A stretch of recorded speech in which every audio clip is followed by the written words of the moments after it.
പാതിവില തട്ടിപ്പ് കേസിൽ പ്രത്യേക അന്വേഷണ സംഘത്തെ സർക്കാർ പിരിച്ചുവിട്ടു. അന്വേഷണ സംഘത്തലവനായി ക്രൈംബ്രാഞ്ച് SP MJ സോജനെ വിജിലൻസിലേക്ക് സ്ഥലം മാറ്റിയതിന് പിന്നാലെയാണ് നടപടി. മനീഷ് മഹിപാൽ വിവരങ്ങളുമായി. മനീഷ്, ഇത് പലയിടങ്ങളിൽ നടന്ന ഗുരുതരമായ തട്ടിപ്പ് കേസുകളാണ്. കോടിക്കണക്കിന് രൂപയുടെ തട്ടിപ്പാണ് ഇവർ നടത്തിയിട്ടുള്ളത്. അങ്ങനെ ഈ അന്വേഷണ സംഘത്തെ പിരിച്ചുവിടുമ്പോൾ അത് അന്വേഷണത്തെ തന്നെ ബാധിക്കില്ലേ? എന്താണ് സർക്കാർ നടപടി? ഇനി അത് ഏത് തരത്തിൽ അന്വേഷണം മുന്നോട്ട് പോകും?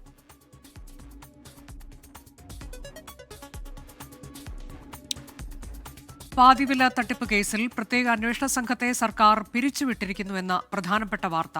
മനീഷ്, വിവരങ്ങൾ പറയൂ.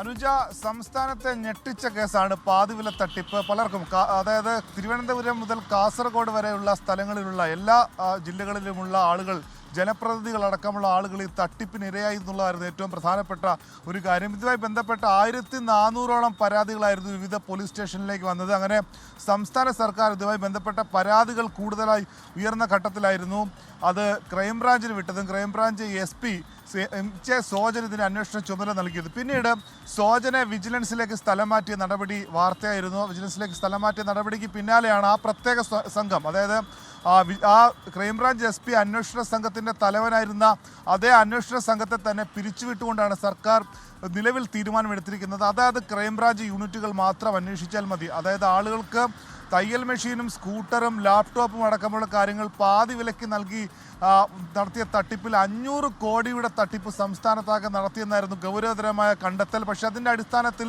ഒരു ഏകീകൃതമായ അന്വേഷണം വേണമെന്ന് നിയമവിദഗ്ധർ ആദ്യം പറഞ്ഞതിൻ്റെ അടിസ്ഥാനത്തിലായിരുന്നു ക്രൈംബ്രാഞ്ച് ഇതെല്ലാം കൂടി ഒരൊറ്റ ഏകീകൃത കേസായി അന്വേഷിക്കുകയും സമാന്തരമായി തന്നെ ഓരോ യൂണിറ്റുകളും അന്വേഷിച്ചു വന്നത്. പക്ഷേ ഏകീകൃതമായി അന്വേഷിക്കുന്നത് വേണ്ട, അത് സാങ്കേതികമായി നിലനിൽക്കില്ല എന്ന സർക്കാരിന് കിട്ടിയ ഉപദേശത്തിൻ്റെ അടിസ്ഥാനത്തിലാണ് ഈ രീതിയിൽ അത് ഓരോ ഘടകങ്ങളായി, അതായത് ഓരോ ക്രൈംബ്രാഞ്ച് യൂണിറ്റുകൾ അന്വേഷിക്കുന്നത്. പക്ഷേ അത് ഓരോ ക്രൈംബ്രാഞ്ച് യൂണിറ്റുകളിലും അന്വേഷണ സംഘത്തിൽ കേസുകൾ വൈരുദ്ധ്യമുണ്ടാകും, കേസുകളിലെ അന്വേഷണത്തിൽ അത് വൈരുദ്ധ്യമുണ്ടാക്കും.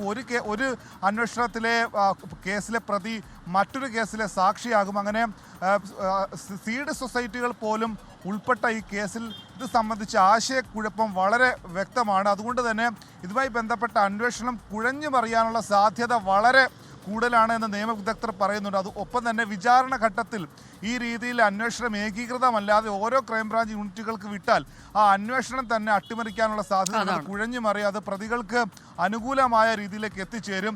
അതുകൊണ്ട് തന്നെ അത് ഏകീകൃതമായ അന്വേഷണത്തിലേക്ക് വേണമെന്ന ഒരു നിയമ ഉപദേശം അല്ലെങ്കിൽ നിയമവിദഗ്ധർ അഭിപ്രായപ്പെടുമ്പോഴാണ് സർക്കാർ മറുതലത്തിലെ അന്വേഷണ സംഘത്തെ ആകെ പിരിച്ചുവിട്ടുകൊണ്ട് തന്നെ അതിൻ്റെ അന്വേഷണ സ്വഭാവം തന്നെ മാറ്റുന്നത്. അങ്ങനെ ഈ വിജിലൻസിലേക്ക് മാറ്റിയ അന്വേഷണ സംഘത്തിലെ തലവനെ വിജിലൻസിലേക്ക് മാറ്റിയ നടപടിക്ക് പിന്നാലെയാണ് അന്വേഷണ സംഘത്തെ ആകെ മാറ്റുന്നത്. സംസ്ഥാനത്തെ ഞെട്ടിച്ച ഒരു പാതിവില തട്ടിപ്പ് കേസിൽ ആളുകൾക്ക്, അതിൽ ഇരയാക്കപ്പെട്ട ആളുകൾക്ക് നീതി നിഷേധിക്കപ്പെടും. ഒപ്പം തന്നെ അതിൽ സാക്ഷികളായി അറിയാതെ വന്ന് പെട്ടുപോയ ആളുകളുണ്ട്. അവരൊക്കെ തന്നെ ചില കേസിൽ പ്രതികളാകും എന്ന ആക്ഷേപവും ഈ ഘട്ടത്തിൽ ഉയരുന്നുണ്ട്.